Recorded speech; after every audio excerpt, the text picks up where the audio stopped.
नमस्कार। आप देख रहे हैं स्पेशल कवरेज न्यूज़। मैं हूं शिव कुमार, मेरे साथ हैं प्रत्यक्ष मिश्रा, जो अपनी स्टोरी लाते हैं रिसर्च करके। पब्लिक पॉलिसी रिसर्चर हैं। बात करेंगे आज एक बड़े अहम मुद्दे पर। प्रत्यक्ष जी का बहुत बहुत स्वागत, बहुत बहुत अभिनंदन।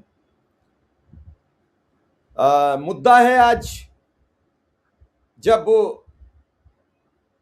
क्रूड ऑयल जिससे हमारा डीजल और पेट्रोल का निर्माण होता है वो सस्ता हो रहा है, तो फिर इस देशवासियों को सस्ता डीजल पेट्रोल क्यों नहीं मिल रहा है, उन्हें लूटा क्यों जा रहा है, ये कई सवाल छूटेंगे। मैं एक एक करके इसकी स्टोरियां दूंगा आपको। ये एबीपी न्यूज़ की खबर है कल की। अब पेट्रोल डीजल सस्ता करेगी सरकार क्या? $120 से $76 पर कच्चे तेल के दाम आए। हॉर्मुज ने दूर की महंगाई की टेंशन, यानी जो ब्रेंट था वो $120 जो बिक रहा था वो $76 पर आ गया। अगली खबर एक और है, crude oil price US Iran युद्ध से पहले के स्तर पर लौटा। कच्चा तेल ब्रेंट $72 प्रति बैरल के करीब। क्या सस्ते होंगे पेट्रोल डीजल? अंतर्राष्ट्रीय बाजार में कच्चे तेल की कीमतों में लगातार गिरावट देखी जा रही है। अमेरिका ईरान युद्धविराम के बाद पश्चिम एशिया में तनाव कम होने से सप्लाई बाधित होने की आशंका घटी, जिसका असर तेल के दामों पर पड़ा और उससे WTI और ब्रेंट दोनों लाल निशान में कारोबार करते नजर आए। ये लाल निशान की तस्वीर भी आपकी स्क्रीन पर है, जहां क्रूड ऑयल 69.552 और ब्रेंट 72.896 पर ट्रेंड कर रहा है। क्या क्रूड ऑयल सस्ता हुआ तो पेट्रोल डीजल क्यों नहीं? प्रत्यक्ष जी, जब क्रूड ऑयल सस्ता हो रहा है, ब्रेंट सस्ता हो रहा है, तो पेट्रोल डीजल सस्ता क्यों नहीं? देखिए, पहले तो स्पेशल कवरेज न्यूज के सभी दर्शकों को बहुत बहुत नमस्कार। तो शुरुआत में आपने तो बिल्कुल मतलब बता ही दिया, जो खबर भी आपने दिखाई कि आज से लगभग 2-2.5 महीने पहले के आसपास अगर हम बात करें तो क्रूड ऑयल जो था वो 120 से $125 प्रति बैरल था। तो सरकार का जो सबसे बड़ा बहाना था वो ये था कि भाई जो क्रूड ऑयल है वो हम कंट्रोल करते नहीं है, और 90% से जो है हम ज्यादा आयात करते हैं विदेश से क्रूड ऑयल, क्योंकि हमारे यहाँ पे जो क्रूड ऑयल बनाने की जो रिफाइनिंग कंपनी है बहुत कम कैपेसिटी है हमारे पास। तो पहली चीज जो सरकार का तर्क है सबसे बड़ा कि हम जो है 90% क्रूड ऑयल बाहर से ला रहे हैं, तो फिर जाहिर सी बात है हमें दाम बढ़ाने पड़ेंगे। क्रूड ऑयल जब 120 से 125 तक गया, ठीक है, जनता ने कहा कि ठीक है कोई दिक्कत नहीं है, अगर दाम बढ़ रहे हैं तो जाहिर सी बात है थोड़ा बहुत इंपैक्ट तो पड़ेगा आप पे। लेकिन जब 120 तक गए दाम क्रूड ऑयल के, तो सरकार ने ₹8 से लेकर ₹15-20 तक हर राज्य में अलग अलग कीमतें हैं, तो हर राज्य में इन्होंने पेट्रोल डीजल के दाम बढ़ाए। अब जैसे आपने एबीपी न्यूज का जो खबर दिखाई वो शायद हो सकता है कि एक आध दिन पहले की है, जब वो $76 प्रति बैरल था। अभी जैसे हम चेक करेंगे तो इसका जो क्रूड ऑयल की अगर हम बात करें तो वो 69 के अराउंड है, और जो ब्रेंट है वो शायद 70 या 73 के आसपास ट्रेड कर रहा है। तो कितना गिर गया? लगभग 25% के आसपास गिर गया है क्रूड ऑयल, 40% के आसपास ये गिर गया है अगर तस्वीर हम है, बात करें अपने हाई तस्वीर लेवल है, से। ये आज की तस्वीर है, ये आज की 69 पे जी है जी क्रूड ऑयल। जी जी जी, जो क्रूड ऑयल है वो 69 है, और जो हम यूज करते हैं जो ब्रेंट है, क्योंकि हम ब्रेंट लाते हैं बाहर से, तो वो 72 के अराउंड है। तो अगर देखा जाए मोटा मोटा तो 40% से ज्यादा, मतलब 42% के आसपास गिरावट आ गई है क्रूड ऑयल में। लेकिन एक पैसा सरकार ने घटाया नहीं है क्रूड ऑयल के सस्ता होने के बाद। पेट्रोल पे ₹1 नहीं घटाया, डीजल पे ₹1 नहीं घटाया। सरकार से अगर आप पूछेंगे तो मतलब कहेंगे कि हम तो जो है जो कंपनीज है उनको घाटा हो रहा है, जनता की उनको फिक्र ही नहीं है। और अगर और ज्यादा डेप्थ में पूछेंगे तो कहेंगे कि हम तो मनमोहन सरकार का कर्जा चुका रहे हैं, अभी हम उस पर आगे उस पर ही आएंगे। लेकिन अभी की जो हकीकत है वो यही है कि जो क्रूड ऑयल के जो दाम है वो हॉर्मुज खुलने के बाद सब जगह गिरे हैं, और इसका जो फायदा है वो हर जगह जनता को मिला भी है। ऐसा नहीं है कि केवल मतलब जैसे कल हम बात कर रहे थे कि पाकिस्तान में तो 70-75 रुपए तक एक दिन में कम कर दिए सरकार ने वहां की। तो हमारे यहाँ पे जब पाकिस्तान में जब पेट्रोल का दाम बढ़ाया जाता है तो पूरी जो मीडिया है, गोदी चैनल है, पूरे लहालोट हो जाते हैं। कल किसी एक खबर मुझे सर्च कर रहा था, जो पाकिस्तान का अखबार है, टाउन्स के अलावा किसी की कोई खबर ही नहीं है भारतीय मीडिया की। किसी ने कोई मेन स्ट्रीम चैनल में खबर ही नहीं चलाई कि पाकिस्तान में तेल सस्ता हो रहा है, तो यहाँ पे होना चाहिए नहीं होना चाहिए। तो आप सवाल ही नहीं कर सकते, सवाल करेंगे तो देशद्रोही कहलाएंगे। नितिन गडकरी जी से सवाल करने लगे लोग तो उन्होंने कहा कि नहीं, पानी की कोई कमी नहीं है, और जो पानी पे सवाल कर रहे हैं वो देशद्रोही हैं, वो राष्ट्र विरोधी हैं। तो अगर आप राष्ट्र समर्थक हैं तो आप 500 रुपए पेट्रोल लीजिए, पर चुप रहिए, मुंह मत खोलिए। तो इनकी यह पूरी पॉलिसी है। आप कितना भी मतलब एक जो कहते हैं ना कि साइंटिफिक टेम्परामेंट, उसको पूरी तरह से खत्म कर दिया जा रहा है। आदमी की सोचने की, जो समझने की जो क्षमता है, शक्ति है, उसको पूरी तरह से खत्म किया जा रहा है कि आदमी को सोचने की जरूरत नहीं है, आपको सोचना ही नहीं है। 150 हो जाए, 200 हो जाए पेट्रोल, सोचना नहीं है, चुप लेना है। सोचोगे तो आप देशद्रोही हैं, आप नक्सलवादी हैं, बचे तो खालिस्तानी हैं, और बचे तो वामपंथी हैं।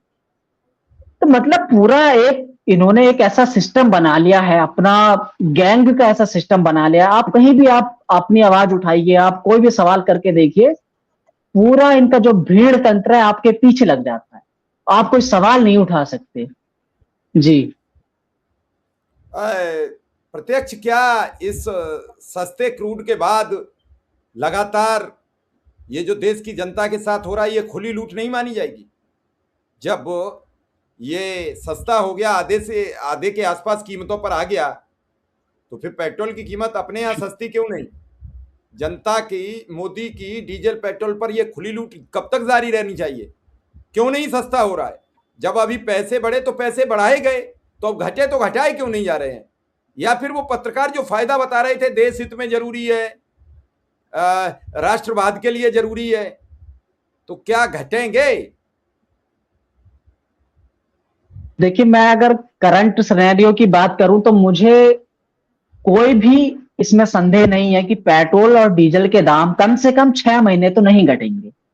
जब तक यूपी का चुनाव है तब तक तो आप कोई शक ही मत रखिए, घटने का कोई मुझे खुद उम्मीद नहीं है। मैं जब रिसर्च करता हूं, मुझे खुद उम्मीद नहीं है सरकार से कि वो घटाएगी।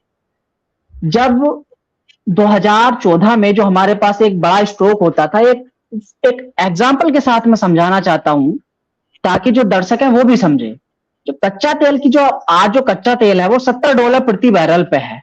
तो अगर इस हिसाब से देखें तो 42 रुपए प्रति लीटर हमें पेट्रोल मिलना चाहिए, लेकिन ले कितने पर रहे हैं हम? 100 पे ले रहे हैं, 62 रुपए फालतू दे रहे हैं, 68 रुपए फालतू दे रहे हैं। और यूपीए सरकार के जब जो टैक्स लगता था, अगर वो भी आज लग जाए तो भी हमें 58-60 रुपए के आसपास पड़ेगा। ठीक है, आप जो है मत दीजिए 58-60, आप 80 दे दीजिए, आप 85 दे दीजिए, कुछ तो राहत दीजिए जनता को। लेकिन अब इनका खेल क्या है? इनके जितने भी बीजेपी के प्रवक्ता हैं, इनसे जब आप बात करेंगे ना कि पेट्रोल और डीजल के दाम कम क्यों नहीं हो रहे, तो क्या कहते हैं, हम तो जी मनमोहन सरकार कर्ज छोड़ के गए थे देश पे, उनका कर्जा चुका रहे हैं।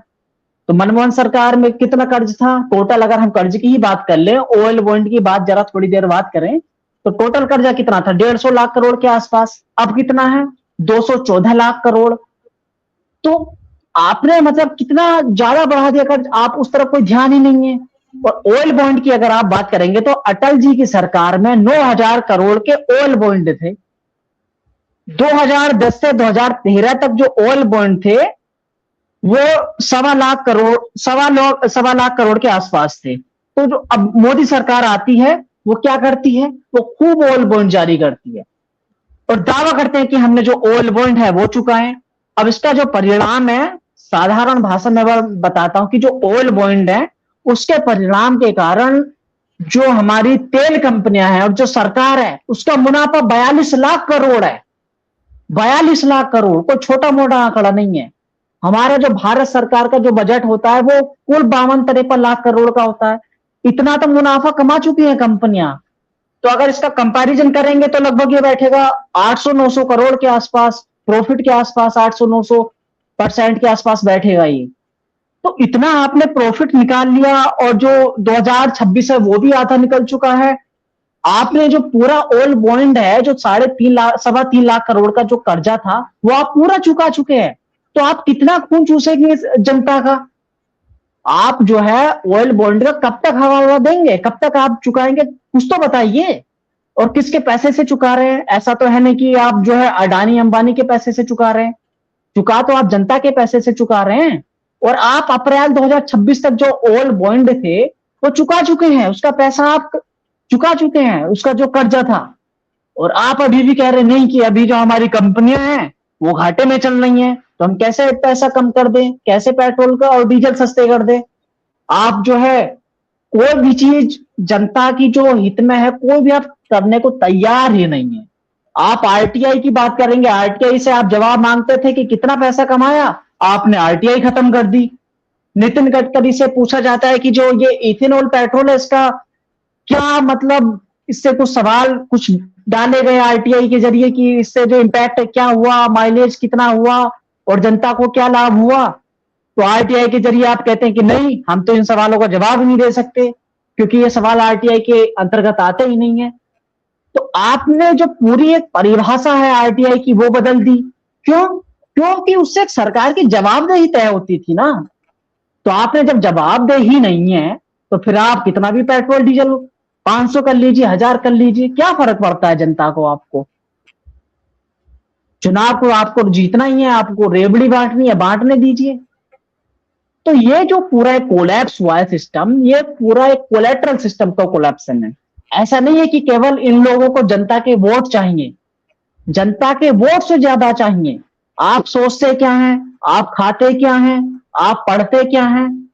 आप मुगल नहीं पढ़ सकते, बताइए, मुगल ही डिलीट कर दिए इतिहास से। तो पूरा ये जो एक कंसेप्ट है ना वो पूरा कोलैप्स हो चुका है। तो मुझे तो अभी कोई करंट स्केनेरियो में कोई उम्मीद ही नहीं है और कोई शक भी नहीं है कि कोई पेट्रोल डीजल पे दाम ये लोग कम करने जा रहे हैं। फिर कैसे काम चलेगा? प्रत्यक्ष पेट्रोल पंपों की तो पौवारा हो जाएगी, पेट्रोल रिफाइनरीज वालों की तो पौवारा, पंप वालों की नहीं, पेट्रोल रिफाइनरीज की पौवारा हो जाएगी। सस्ता डीजल यही पेट्रोल रिफाइनरीज जो डीजल ये तेल की रिफाइनरी वाले हैं, ये बांग्लादेश को 50 रुपये लीटर में दे रहे हैं और भारत में नहीं देंगे 50 रुपया में, क्योंकि बांग्लादेश में कोई बड़ी रिफाइनरी नहीं है, तो भारत से सप्लाई होती है तेल की, हमेशा अन्य देशों से होती है। तो क्या ये रिफाइन किया हुआ तेल भारत के लोगों को सस्ता नहीं मिलना चाहिए? ये भारत के नागरिक समझें, भारत के नागरिक विचार करें। क्या मोदी की सरकार भारतीयों को सस्ता तेल देने को कतई तैयार नहीं है? क्योंकि रिफाइनरीज जो सबसे बड़ी हैं वो अडानी की हैं और अंबानी की हैं। अभी भी अंबानी और अडानी दोनों अलग अलग प्रोजेक्ट लगाने जा रहे हैं अमेरिका में, एक बड़ी रिफाइनरी लगाने जा रहे हैं दोनों अलग अलग। तो क्या भारतीय लोगों को सस्ता तेल मिलने के बाद सस्ते भाड़े पर दूध, ऐसा नहीं है तेल की कीमत बढ़ी होने से कई चीज़ों पर रेट बढ़ जाते हैं, तेल सस्ता होगा तो कई चीज़ें सस्ती होंगी। तो क्या भारतीयों को सस्ता मिलने की कोई भरोसा नहीं है, कोई उम्मीद नहीं है? प्रत्यक्ष जी, क्या कोई उम्मीद दिख रही है, कोई एक आशा की किरण दिख रही है कि तेल सस्ता मिलेगा? या फिर इन पर ये ऑयल बॉन्ड के नाम पर आम जनता को बताकर, और ऑयल बॉन्ड किसने लिया? अटल बिहारी वाजपेयी सरकार ने। और यहां बताया जाता है पूर्ववर्ती सरकार ऑयल बॉन्ड छोड़ गई थी। अब ये नहीं उन्होंने कहा कि अटल बिहारी वाजपेयी ने जो ऑयल बॉन्ड लिए थे उनका मामला है। तो ये आखिर कब तक चलेगा, इसका सवाल इस देश का जनमानस जानना चाहता है, पूछना भी चाहता है कि ये सस्ता तेल हमें मिलेगा कब? ये जो क्रूड ऑयल लगातार मद्दा होता चला जा रहा है, ये कब इसकी कीमतें लुढ़क गई और इसकी कीमतें कम हो गई, लेकिन हमें कब सस्ता मिलेगा? ये सवाल पूरा देश का आम जनमानस पूछ रहा है। लेकिन इस जनमानस को इसका उत्तर कब मिलेगा? प्रत्यक्ष जी, सवाल ये है, इसे उत्तर कब मिलेगा? देखिए, दो चीजें होती हैं। मैं एक चीज बताता हूं कि अभी हमने एक चीज भूल रहे हैं। युद्ध जब शुरू हुआ तो सरकार ने कहा कि ये जो युद्ध होता है ये मानव जनित संकट नहीं है, ये एक तरह से मतलब आपदा है। तो सरकार ने कहा, देखिए एक बात मान के चलिए, एक जो बाप होता है ना अपने बेटे के लिए 20 साल के सोच के चलता है। चलिए 20 साल की नहीं सोचते आप, कम से कम 10 साल की सोच लीजिए। लेकिन हैरानी की बात यह है कि सरकार जो पेट्रोलियम रिजर्व रखती है, एक फंड होता है पेट्रोलियम रिजर्व के नाम पे, जो हर सरकार रखती है, ये सरकार अब तक रखती थी, 2025 तक रखती थी। लेकिन जब ये संकट आया तो हमारी जो सरकार है, मोदी सरकार के पास इस जो बजट रखा जाता था 80 करोड़ के आसपास ऐसा कुछ बजट रखा, 800 करोड़ के आसपास ऐसा कुछ बजट रखा था 2025 में। वो बजट किस लिए रखा जाता था? जैसे मान लीजिए कोई संकट आ गया, यही संकट आ गया, तो हम जो है एक तरह से पेट्रोल डीजल जो भी क्रूड ऑयल है उसका एक तरह से हम खरीद कर लें, ताकि उसका जो असर है जनता पे ना पड़े। 2026 में उस बजट को सरकार ने सिरे से खत्म ही कर दिया, मतलब जीरो कर दिया, वो नगण्य कर दिया, उसका कोई मतलब नहीं रह गया। तो सरकार की ये प्राथमिकता है आम जनता के लिए। तो अब आप इसी चीज से समझ सकते हैं कि जो पेट्रोलियम रिजर्वेशन रखा जाता था वो सरकार ने क्यों खत्म किया। भाई जनता तो टैक्स दे रही है ना, आप जनता से टैक्स ले रहे हैं, पेट्रोल पे टैक्स ले रहे हैं, डीजल पे टैक्स ले रहे हैं, सीएनजी, एलएनजी, पीएनजी, एलपीजी, हर चीज पे हर तरह का टैक्स ले रहे हैं। फिर भी आपने जो जनता की चीजें हैं वो आपने खत्म कर दी। क्यों? क्योंकि आप जनता को कंसेंसेशन नहीं देना चाहते, आप जनता को छूट नहीं देना चाहते। अभी जो एलपीजी सिलेंडर मिलते थे उज्ज्वला वाले, उन पे आपने छूट खत्म कर दी। लोग जो है सिलेंडर नहीं भरवा पा रहे हैं दोबारा से। तो ये जो पूरा क्राइसिस है, ऐसा नहीं है कि केवल जो है ये आपदा है, ये आपकी नीतियों की विफलता से खड़ी हुई आपदा है। आपने अपनी जनता को इस संकट में धकेलने के लिए पूरे काम किए 12 साल में जो होने चाहिए थे, और इसके बाद जब मौका आता है 70 रुपए जो ये डॉलर प्रति बैरल आ गया है क्रूड ऑयल, ये 2014 में भी नहीं था। 2014 में $108 प्रति बैरल था कच्चा तेल, तो भी पेट्रोल हम जो है 70 ले रहे थे, डीजल जो है 58 ले रहे थे, और आज जो कच्चा तेल है वो 70 पे आ गया है। लेकिन आपकी जो जेबें हैं वो भरने में नहीं आ रही। क्यों? क्योंकि आपने पूरी एक खुली छूट दे दी है ना। सरकार ने कहा कि जो कॉर्पोरेट मुनाफा है वो अगर आप उसका आंकड़ा उठा के देखेंगे तो आंखें फटी रह जाएंगी, क्योंकि कॉर्पोरेट के लिए सरकार ने पूरे खुल के काम किए हैं।